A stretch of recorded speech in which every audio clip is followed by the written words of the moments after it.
But we're taking the conversation now to something a lot of people have been advocating for. Experts have constantly talked about the role of women in technology, and that space does not have as many women as it should. However, is there an opportunity for economic empowerment in technology, especially coding? Well, our topic today will be empowering young girls with coding skills for a brighter future. And we have in the studio, he calls himself Benjamin King. I call him King Benjamin. He is the CEO, Whytegrapes Ltd. King Benjamin, thank you so much for being part of the program. Thank you so much for having me. Yeah. Excited to be here. Thank you so much. Don't mind Joy. You are what you say you are. Well, you know how women can be, just like she introduced. Exactly. Women want to play a bigger role in the stage, so it's fine. So let her go ahead and do it exactly how. See, I told you I've always been itching to ask, because a lot of people just hear the word coding. Yeah. Coding.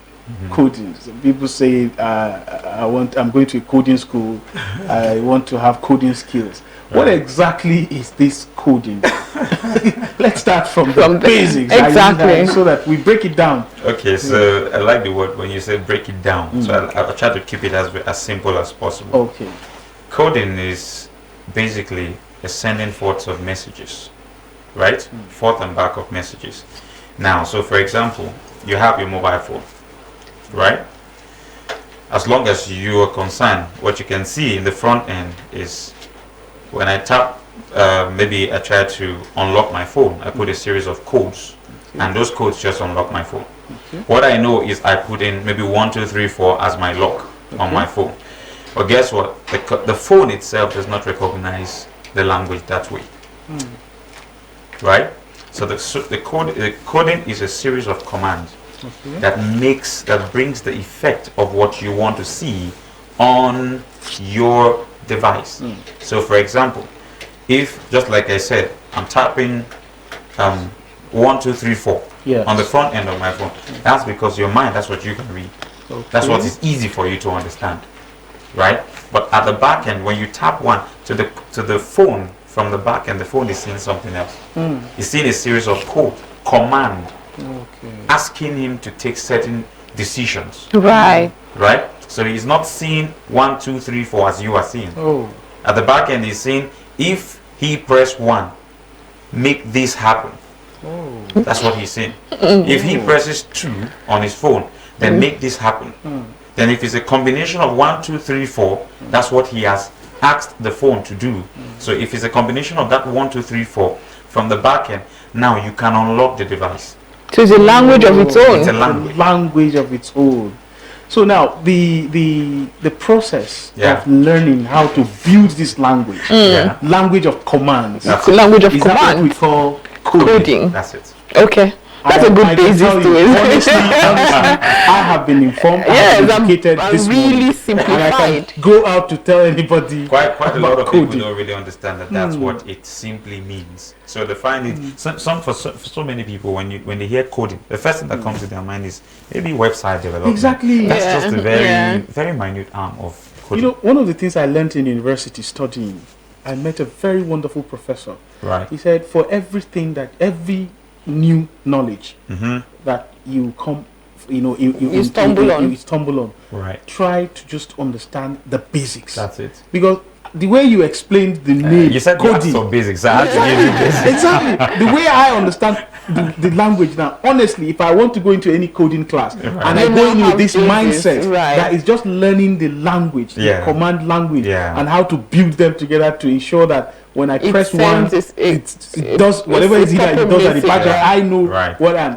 So it makes it a lot easier. True. Thank you very much already. Honestly. But let's move on now to talk about.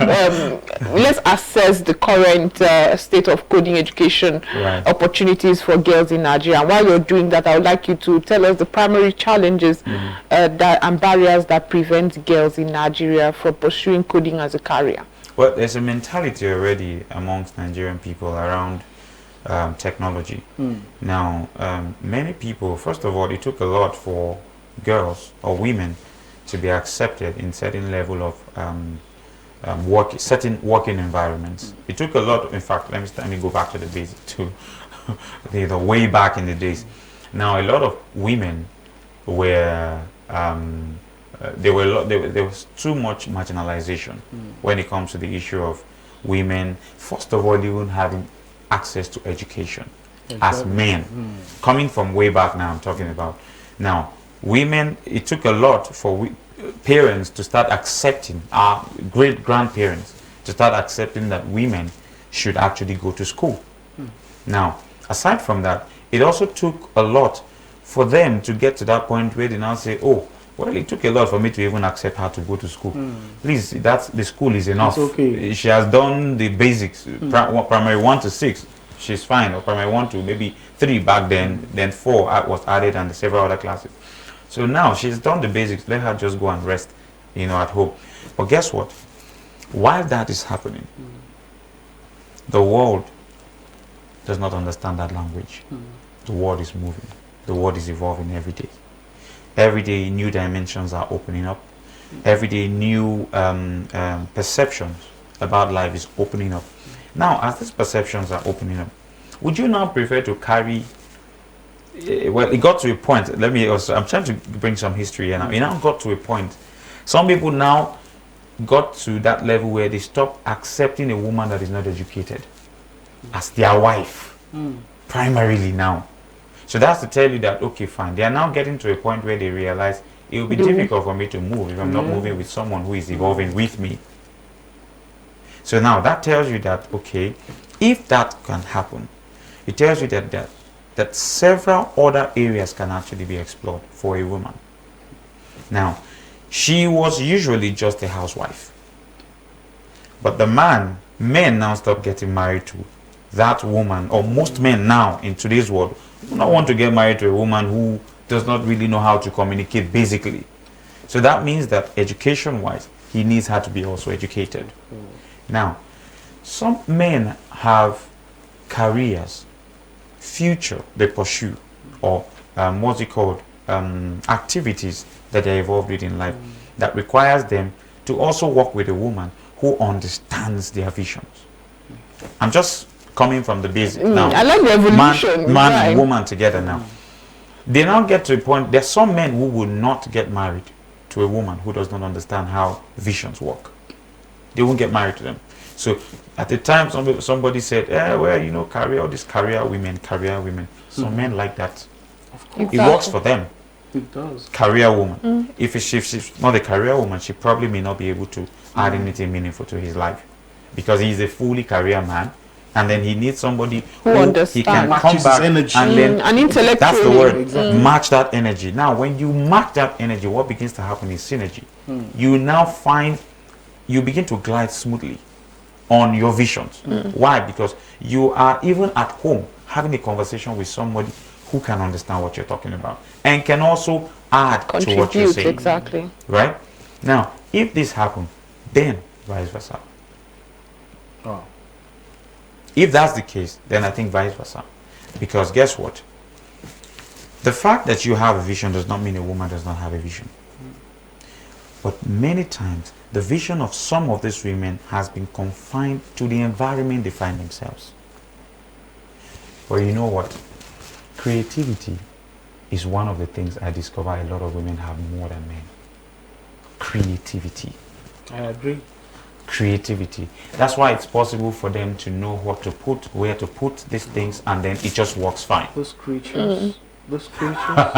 Creatures. They call them creatures. Now, yeah, of course, they're creatures. And guess what? That's why I agreed with that word. They can just come up tomorrow with something very unexpected. And then you'll be amazed at how they go about these things with so much ease. Guess what? If women are very creative, one of the basics for coding is the capacity to be creative. Wow. Some people don't understand it. But when you begin to do the basics of coding, then you'll be like, whoa, okay, this thing is all about creativity. What can you think? How far can you think? So this is giving room for more women to come in and then explore their creative mind. Bring that. Give them a platform where they can think deeper than they were thinking before. And they're not just being able to think deeper than they were thinking before, to be able to also begin to apply these things and then try to bring out the reality of what they are thinking, without having to just go into, you know, most women in Nigeria, sorry to say this, buying and selling of goods and services just works better for them. Not because that's the best they can do. Like you said, environment, confined in the environment. Confining themselves in that environment has confined their minds into that mode of thinking. So let me just but guess what? If more women are in coding, right? Their children will have more technology inclined children. True. If women are in coding. And technology has been referred to the next oil. It is. It is. Already we can all see that it is.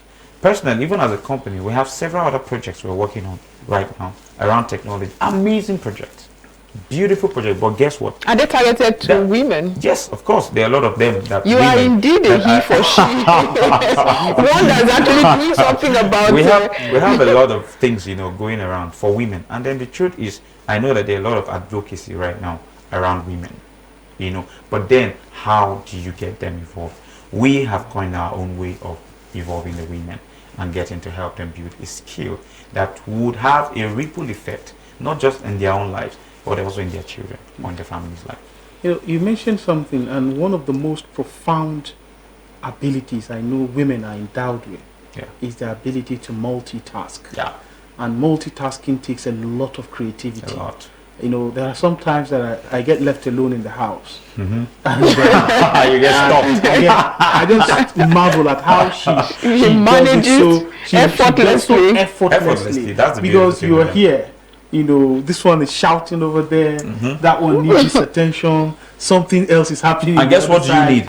As all that is happening, silence. You just want everybody to be silent. Exactly. You're trying to think. You just want to think. And so, while she's attending to all of these, she's in the kitchen. Right. She's doing her masters and she's reading. Yeah. And she does all of these things seamlessly. True. And now that you explained this, the need for creativity in the coding space, and I now begin to see the vast opportunities for women to be able to deploy this God-given natural talent to be creative and see far beyond what we as men can see. Sometimes for us it's just the short, quick, you know, let's just move on. But women have a way of seeing beyond. True. And if someone can bring that talent into the coding space, and I think the next generation will be amazing. You'll be amazed at how they can. In fact, guess what? Women are very, do you know, even as simple as the basics, you know, taking care of the kids and then, in fact, doing assignments. Yeah. Sometimes I was having a conversation with a friend of mine. She has like 4 kids already. 3 kids. 3 kids, actually. She has 3 kids already. And then I was having a conversation with her. I was asking her, I saw her, I went to say hello to them, and then she was, you know, doing assignments, the kids' assignment. I was like, did you know these things while you were in? She said, no. So how come do you know them? How come you know them now? Learning them said, now. Well, I just find myself in this space. I just have to adjust to doing the assignments for them because my husband will not even doesn't even have that time. Gentlemen is established. You love women. Let's move to the initiatives and programs for young girls. I mean, when you talk women, a lot of people will say, okay, do I have to be a certain age? But they always say it's better to catch them young. Are these initiatives that you do and programs, are they enough even in Nigeria to, you know, explore the potentials in young girls so that they grow up knowing that they too can be software engineers, for instance? True. Yes. There's no limits to how far education can go. It's all based on determination. What do you think as a person? Now, the same platform given to a 10-year-old can be given to maybe a 50-year-old. But the question is, how determined are you to make a difference with what you have already? So when it comes to age, yes, of course, for the purpose of what we are doing at the moment, yes, we have an age bracket we are looking at. Okay. But then, generally, having this education or being enlightened in this area of life does not really require a particular age. It's just your personal determination and your availability to make it work. Now, there are a lot of people who have dreams since they were 10. As somebody said in Nigeria, when you're in primary school, the dream you have is different from the one you have when you're in secondary school. And then when you graduate, the dream you now have when you graduate is different. Then when you are now done with everything, what you face in reality is a completely different thing. But guess what? Sometimes it's just because many people are not skilled in one area. Right. They were not skilled early enough. They were not channeled. Their mind, their energy was not channeled into something early enough. Now, everyone have been capitalizing on school, going to school. School is the basic things. I mean, for people who have made it in life, they can tell you school is just the basic for almost anything. But guess what? The skills you have, many of them, my dad told me this thing while I was about 15 or 16. He told me about he said as at that time he said 20 years, no, he's 15 years or so, forgotten, 15 or 20 years. He said later, he said only people with skills will be able to feed conveniently. And it's happening, right? It is. People really. with skill, they're the ones who feed conveniently. People with skills, people from different nations who seek their expertise from where they are, and then they can deliver the service to them online. Coding is one of such. You don't need to be there. I can be at this end of the world, you can be in the other end of the world, and provide the best companies right now. Many people don't know these things, but the best companies right now, even in Nigeria, their best handymen are not in the country. Exactly. Yes. They work remotely. What do they do for them? They just sit on the computer and send commands forth and back. That's all. And then they get paid highly for these things. Why? Skill. Skill that was developed in the right direction. That's it.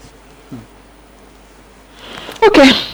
Now let's talk about those biases that women face. Is in this space when we talk about technology, coding, for instance, it already sounds very masculine. and you had mentioned the revolution or the evolution rather to where we are at the moment. But do women still face these biases and stereotypes when they venture into this kind of male-dominated spaces? Right. Male-dominated. For me, I wouldn't call it male. I mean, in Nigeria, it still sounds very. I wouldn't call it male-dominated space. It's just, like I said, the idea, the perspective a lot of people have towards this thing from time. So it became male-dominated because over time we have more men playing in the space. Exactly. But guess what? It's just because women have not discovered that they can also play in that space. Now, some women are beginning to go and learn things like digital marketing. Some are beginning to learn things like computer appreciation, which are all the basics. And all these things are, a byresult of, or byproduct of coding. Right? The basic for all these things are actually coding. What was used to design all these things are coding. But then, they haven't just realized, okay, we can actually go further into these things. So what we're trying to do right now is expose them to that perception that tells them, look, this is not a male space. In fact, you're really, really, really needed. When you see women who are very good at their jobs, you'll be amazed at the results they produce. Oh, Usman. You'll be amazed. I know what I'm saying. We have a number of them around here. You'll be amazed at the results they produce. And then if they can do that, guess what? If they get into this coding, I tell you, they can see even.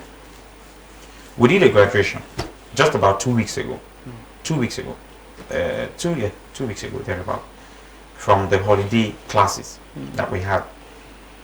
The women that we had in the class, I think there were just about 6 women out of about 19 students. We have just about 6 women. They did better in the class. Why do you think that is? It's because they have discovered something they never thought they could do. An innate creativity, like you said. It has been there in them. Coding requires a lot of creativity. Guess what? Every one of those kids Within 3 days, 3 classes, they were able to design a game they still play till now. Their parents play the games too with them. Just 3 classes. Within 3 classes, they were also able to create what's it called, an animation, beautiful animation. And then thirdly, all of them created a what's it called, a conversative game. It's actually a very educative game. It asks you a question, you respond, and then it will give you a feedback if your question is right or wrong, if your answer is right or wrong. All of them were able to create something like that. But the women, they did very fascinating things. And I was wondering, and then when I sat down to look at it properly, and I realized, okay, I think it's just that their creative mindset have been, what's it called, triggered. Exactly. To something they can now channel that energy to. No, like I was just thinking that you're saying this. Yeah. That knowing how to do coding, yeah, is one thing. Yeah. Then believing that you could go to your innermost mind to make real some of those things through this coding is another thing. So those who are able to get to that, who can make that click. Once you get that click, that's it. You're and fine. most of the geniuses that we hear of today, they are people who will just find that connection. That's just what happens. And I love one thing you did. You established a historical evolution. Yes. With regards to education, how education evolved. Right. And men had the upper hand from the beginning. And that same thing that is happening in the coding space. Sure. And so we are also expecting that as your people like you are making that effort to making people, parents, guardians, even the younger ones themselves, see that possibility that they could also. Yes. We should hope that in the nearest future, we shouldn't be talking about men. It shouldn't sound masculine. No. It won't be male dominated anymore. Exactly. It will just be a space where everyone can play. But for me, I feel she said it sounds masculine, but I feel women could actually do better in that space, given that their natural inclination to be very, very creative. And that's what coding is. Coding is multitasking codes that are different codes multitasking at the same time. If indeed technology is the new oil, and I'm hoping it's a new administration. I mean, this administration has now gone about 4 months now. So if indeed we should look towards technology, what government policies would you say should be fast-tracked, especially when it comes to our curriculum, our education sector, to bring in this technological knowledge to our kids? Interest also and passion. Exactly. To grow their passion from that early stage. Just like you said, education. Through the educational sector, that's one. And then secondly, through our humanitarian service providers.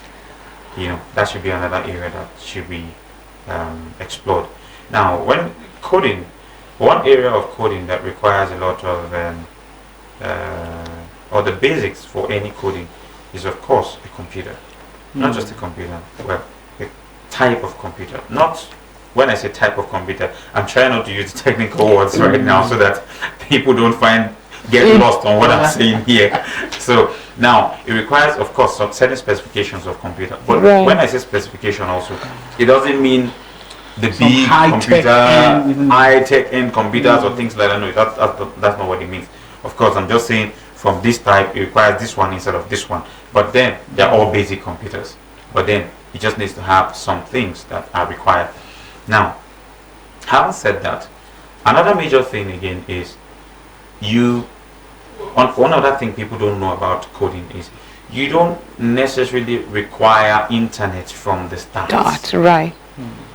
You just require a software on your computer that you can start with and begin to move from there.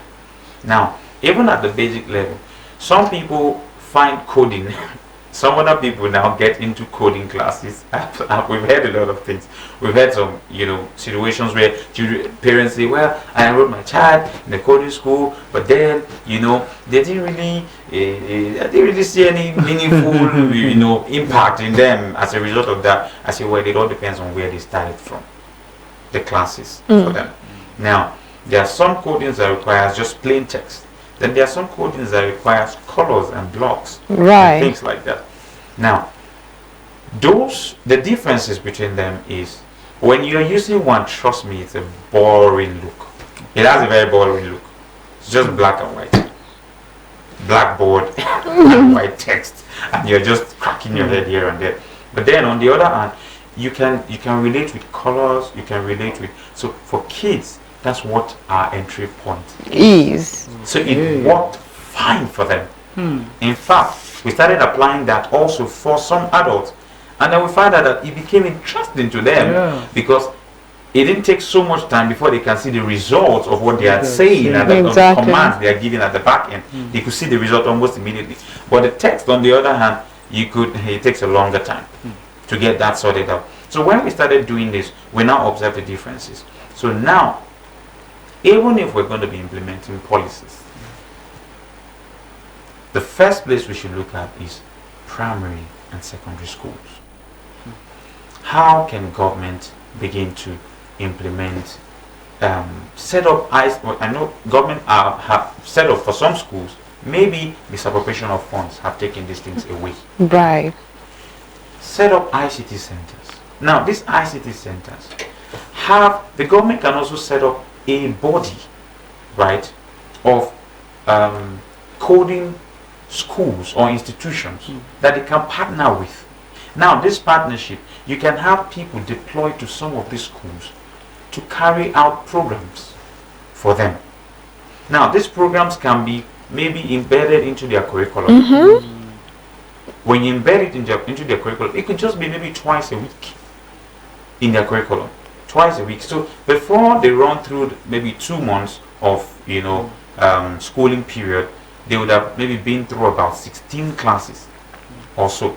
And then when they are done with those 16 classes, I can bet you, if the right person is teaching them these things, they will do wonders before they leave the school. Wow. See how simplified you've made it. Because our time is fast approaching, I just want to ask this in addition to what you've just explained, because I know one of the things that we'll start talking about in the nearest future by the time we get to that stage is about regulation. Regulating the tech space, especially with respect to developing all these apps and all of that, particularly from the government side of things. We see how, for example, in the US, every now and then these tech giants get invited to the parliament and all of that, and there are issues regarding regulations, especially when it comes to privacy, trade, data, and all of those between China and the US, and all of those things. As we grow as a country, and with people like you in that space, are you also drawing government attention to start thinking in that direction, so that we don't get to a stage first, and then when things now started going south, that's when we're now saying we need regulations here and there. I think one of the things that probably the government haven't really looked at carefully over time is the government have not really looked at what is evolving and then how can we be a part of it early enough. I tell people partnership, in today's world, partnership works better.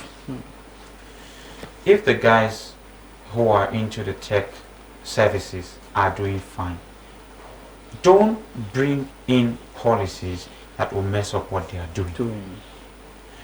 Bring policies, just like you said, that will harness what they are doing with what the country has in place, so that in the future, look, there are some services government can actually also benefit from.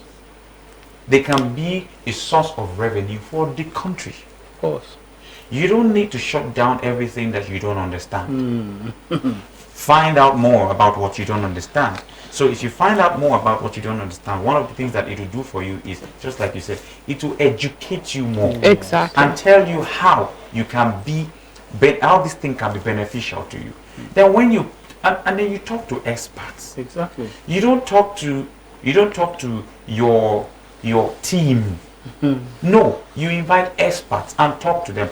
They are legal experts in the area of technology. Yes. Both locally and internationally. You consult the right people. And when you're consulting the right people, it doesn't have to be a private consultancy. It has to be a roundtable consultancy. where professionals can meet professionals and they have conversation about a particular matter. Look, when something concerns an entire nation, it shouldn't be done hiddenly. It shouldn't. Because why are you doing it hiddenly? It concerns everyone. So for example, I may be good in this area of technology. I may be good in technology law. Someone else may be good in technology policies. Someone else may be good in creative technology. Someone else may be good in doing the actual work of the technology. Guess what? These people should make a team. Don't talk to them differently. Put all of them on one board. Okay, now this is what we have received. Do you think that this kind of a thing, what is the extent of damages you think, or what are the benefits, what are the disadvantages to a country with a platform like this? Then that's where you begin to build regulations from. Because you now have the guy who is building can be talking directly to the guy who is in the legal field. Exactly. There's a space for everyone. The guy who is building is talking directly to the guy who is regulating. Exactly. The guy who is regulating is asking him, okay, fine, since you're building this, do you know that this and this can cause this and this? Yeah. And then he says, yes, I think it can cause this and this, but these are the solutions we have provided to mitigate these things if this happens. So if he has not provided solution, he can now go back and think from his drawing board. This guy says, no, I don't think that will work. True. Go back to your drawing board and let's see how we can do this properly. And then all these people don't have to be from the same walks of life, from different fields. Bring all of them together. If it's about the financial solution, bring the bankers, bring the heads of financial institutions, bring even the small fintech companies around. Bring all of them to the board. Let them talk. And then you listen to them. And then you know where your decisions come in. So when it comes to regulation, yes, regulation is very, very, very important in anything we do. But the thing is, don't let these things be a private discussion. Let it open it up. And in fact, why can't it be on live television? And people are calling in and asking questions right, on the same thing.